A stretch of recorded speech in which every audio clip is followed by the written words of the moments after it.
भगवान कुकुर को सृष्टि कले एवं कहिले तुमे द्वार मुहरे ठिया होई आसुथिबा जाउथिबा लोकंक उपरे भुकिब। एथिपाई मु तुमको 20 वर्ष आयुष देउछि।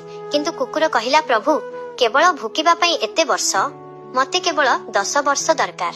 द्वितीय दिन भगवान मांकड़ को सृष्टि कले एवं कहिले तुमे लोकंकर मनोरंजन करिवो, नाना प्रकार खेल देखाइबो एवं समस्तंकु हसाइबो। एथिपाई मु तुमको मध्य 20 वर्ष आयुष देउछि। मांकड़ कहिला 20 वर्ष जाए डियाकुदा कले तो मु मरिजिबि।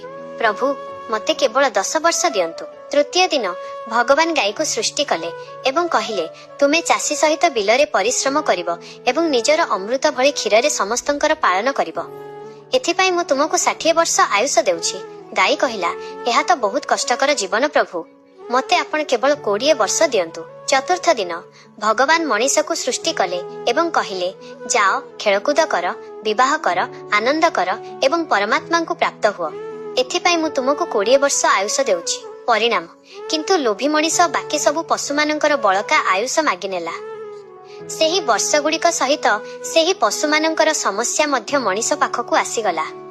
मनीषर जीवन चक्र प्रथम 20 वर्ष मनीष भली आनंदरे कटे, तापर 40 वर्ष गाई भली परिवार पई खटिबारे कटे, तापर 10 वर्ष मांकड़ भली नाती नातुणी को हसाइबारे कटे, शेष 10 वर्ष कुकुर भली द्वार पाखरे बसी रहिबारे कटे।